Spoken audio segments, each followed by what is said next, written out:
Hey guys, welcome back to my channel. I'm not naked. I always look like I'm naked. I'm wearing a shirt.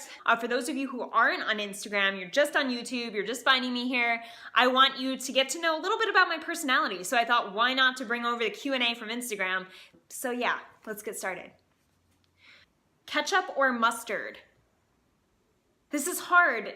Ketchup. Ketchup, hands down, yeah. Everyday thing. I eat ketchup every single day. Question number 2. Why? Because you can? Because why not? Because you're in control of your life? That's why.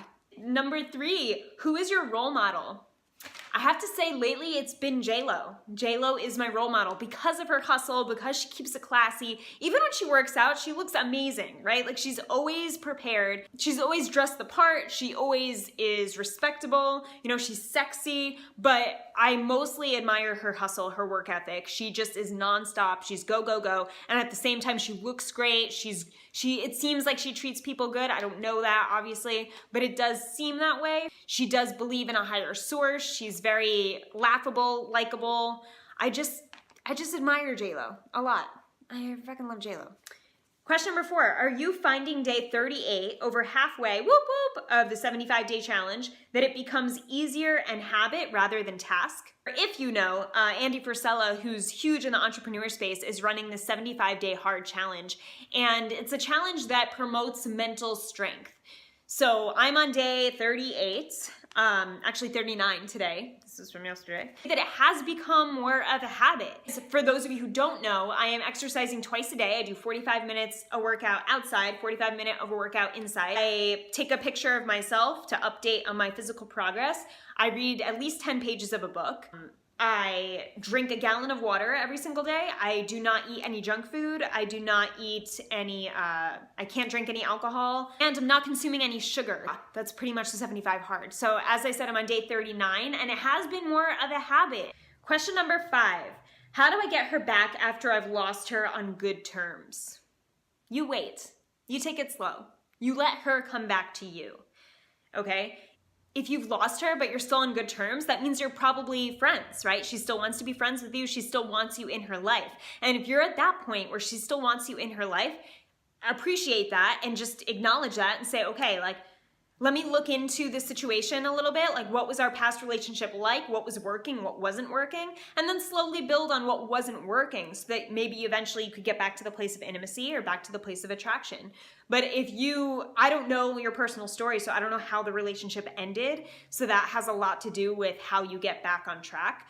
But I would say that it really is just a matter of like, stepping back a little bit and letting her come to you if the relationship ended because of her, but it's on good terms. Let her make the next move in terms of intimacy or in terms of getting closer again.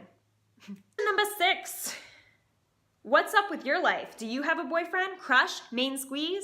So obviously this is a question I get a lot. And I don't normally answer this question just because when I am dating someone, I don't want to talk about that person because I don't want to disrespect them if they don't know, you know, like that's not fair to them to be telling my personal life about the guy I'm dating on this platform. I know it would help, but when I'm dating someone, I want to keep that very private because that's my own personal life. As of right now, I don't have a serious boyfriend. I actually just stepped back into the dating world. So I have been dating for a couple months, but I will say that this has not been something I've had a close eye on. I haven't been chasing a relationship in a long time because I wanted to get this business up and going. And the reason I got this business up and going was because of a past relationship of mine, which was super toxic and terrible. And it actually was the main push for me to get over to California, leave New Jersey, move to California, book a one-way flight, you know, get my apartment 4 days before that flight, and just completely start my life from a new, fresh angle where I read a book, Men Are From Mars, Women Are From Venus. And from there, I was so intrigued by men and women and why we don't understand each other and how we can understand each other better. And I wanted to learn not only to improve myself, but also to help other people because I was in such a toxic relationship. And I didn't realize at the time how toxic it was. So I said, oh my God, we really need help. We need to bring awareness to relationships. And even though I grew up with a mindset that was very against men, and I don't love saying that, but I really was in this place of like, fuck men, I don't need men. And I was like that for a while, just because of my past relationships with men were very bad, and they made me feel a certain way that I didn't feel good about myself, you know, but that had to do with the men I was attracting. And I learned that, and by doing all the research I do and reading all the books and taking all the psychology courses, I have a bachelor's in psychology. I've been coaching people for 5+ years now, almost 7 years, in fitness, health, mindset, now relationships. You know, I've been very close with people and understanding people. So that just put me in this place of like, first I want to understand it all, then I want to practice it myself, you know? And with moving across the country and not knowing anyone, and then starting a new business from scratch, like, it wasn't the best time to be like, now I need a relationship. It's the perfect time. Like, it did not feel like the perfect time. And now that it does feel a lot better, I have put myself out there. I'm much more comfortable now dating than I was like a few months ago. It was very like, I'm dating, this doesn't feel right, I have too much going on. But now that it is a good time, I am putting myself out there and practicing all the techniques that I teach you guys for the most part. Mostly. It's pretty different because I'm a woman. But yeah, a lot of it is similar too. So yeah, I hope that answers your personal question about my life. But just so you know, even when I am dating someone, I will not be sharing my personal stories unless that relationship is getting pretty serious and it's to the point where he is very comfortable and he gives me permission to post about it or talk about him on this platform. And if it's not to the point of getting very serious and he does not want me talking about it, then I will never do that. Question number 7, do you have breast implants? Yeah, I do. Question number 8, how's the beach? The beach is amazing. I live in California, so it's so good. It's getting a lot warmer here now. Today was the first like really sunny day, and I did not wear sunscreen on my face. I put it all over my body but my face. Like, really? The California beach is incredible. If you have not been to California, please get your butt over here and test out these waters, because I mean, it's magical. Question number 9, have you ever had a one-night stand? No, I haven't actually. And I know that's a boring answer, but I did have someone who we had mutual friends and I didn't know much about them. Does that count? Maybe? I don't know. They weren't like a complete stranger though, so. Question number 10, ever had an FWB? I actually had to think for a second, and then I was like, oh, friends with benefits. I never saw it written as FWB. I did have an FWB, and we have a great relationship even today. It's one of those relationships where we can not talk for like 6 months to a year and then see each other and it's like we're best friends again. And I think what made it so great and so easy, not that it was always easy, you know, there was still, you know, me wanting to get closer in the beginning and then him pulling back a little bit and then him getting close to me and then I was like, what are we doing? You know, there's a lot of that. But at the end of the day, we did set boundaries and we did say like what we wanted it to be. And at that point, it finally got to a point where I was like, okay, well, I don't want to date anyway. And he didn't want to date. So it was a very comfortable relationship for the both of us because we set those boundaries and because we were so clear on what we both wanted. And I think that's something that's so important, even when you start dating a woman, right? And you feel like, oh, I don't want to hurt her feelings, so I'm not going to say I'm only looking for sex right now. She'll appreciate that. If you are flat out and honest, yeah, maybe she won't end up being with you sexually, but you want to look at the end result. Like, do you want to really crush a girl in terms of like, you know, manipulating her to have sex with you and then you leave? Like, that's fucked up. Like, so it's important to think about the other person as a human and say, hey, like, I want to be upfront with her, because the more upfront I am with her right from the start, then I can't feel guilty. She can't get mad at me. She can't blame me. You know, because it's true. If you set the boundaries, you put out exactly what you want from the very start, she can't get mad at you for expressing how you really feel, you know, before you have sex. And then say, like, if you want to go forward and have sex, just know that this is my story. This is what I'm thinking, or this is where I am right now in my life. And I just want you to know that and respect that before I move forward. Have a mature conversation about it. You know, there's not enough mature conversations around even friends with benefits. Put more boundaries around it. We could have more fun with it. And we could look at it as like a fun time and a way to just relax more. I think right now during sex, we're all a little bit more uptight too, because it's like, I don't know this person, what their situation is, if they really like feel this way. Just like from the start try to put, and maybe this isn't like a one night stand conversation, but like, you know what I mean? Like when you first start a relationship with someone, be upfront from the start, and then that way you're both so much more comfortable with each other mentally, and that translates physically, so you do have much better sex in the bedroom.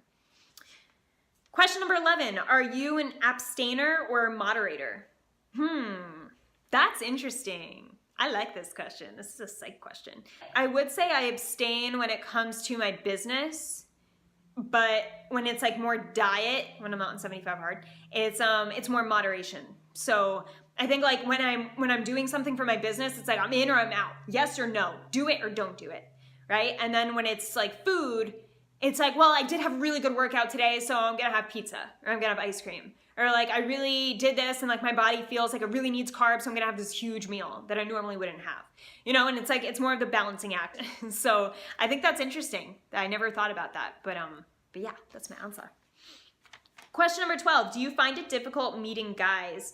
The right guy. Okay, so this kind of goes back to what I was talking about, right? And I think like doing what I do, it is hard. It is difficult for me not to psychoanalyze right away, just because that's my mindset, and just because like when I meet someone new, I want to know what's going on in their head, and I'm a freak of nature that way. It does kind of mess with your head when you do this kind of work, because it's like I'm so obsessed with it and I love it so much. But when it comes to finding the right guy, I think I know what I want. I filled out the ideal woman questionnaire that I made for you guys, but I made it the ideal man questionnaire for me. So I filled that out recently, actually. Last week I filled it out. So I got super clear on the exact man I want to attract. And just having that description in my subconscious. And I think it's important that we know exactly what we want. And this is why I created the Ideal Woman questionnaire. So if you guys want that questionnaire, let me know. Leave it in the comments below or DM me on Instagram at Steph Ganowski, STEPHGANOWSKI, and I'll send you over that questionnaire. You just have to do one little thing for me first. It's nothing dirty. You literally have to rate and review my podcast. When it comes to meeting the right guy, I think the more clear I am and the more clear you are when it comes to the woman you're trying to attract, it really does narrow it down. So it really does give you like that sense of, okay, well, do I really want to go on one date with this person? Do I want to spend my time on a date with this person? Maybe not. Like they don't fit my like top 5 qualities that I really want to, you know, sometimes you know this from the start, sometimes you don't. But there's so many great men out there, and I know that now. I didn't believe it in the past, but I believe it now because I have, you know, my Instagram, and all the guys on there are they're such gentlemen. They have such good hearts. They're attractive, they're funny, they're outspoken, you know, they state their opinions, sweet, and they're honest, and it's just seeing all these guys that have these qualities just by seeing them through Instagram and meeting them through Instagram has really just reshaped my whole definition of men and how I view men even in public now, you know, even in person. Like I really try to give the guy the benefit of the doubt. For all of my clients who are just working super hard at taking those next steps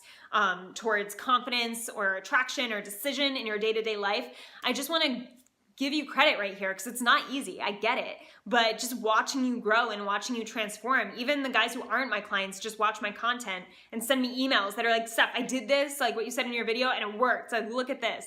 And just sharing the stories is so cool. Like, it is so refreshing. It feels so good to help you guys. And if there's anything else I could do in terms of content that you think would be beneficial to the men of this world, please let me know, and I would love to help, seriously. So that is it for today's video. I hope you guys enjoyed it. Please like, comment, subscribe. I'd really appreciate it. And like I said, if you have any requests, please leave them down below in the comments. And if you want the Ideal Woman questionnaire, please reach out to me either in the comments or shoot me a DM at Steph Ganowski, and I'd be happy to tell you the one thing you have to do, rate and review my podcast in order for me to email that over to you. So that's it, guys. Have a great night, and I'll see you in the next video. Bye.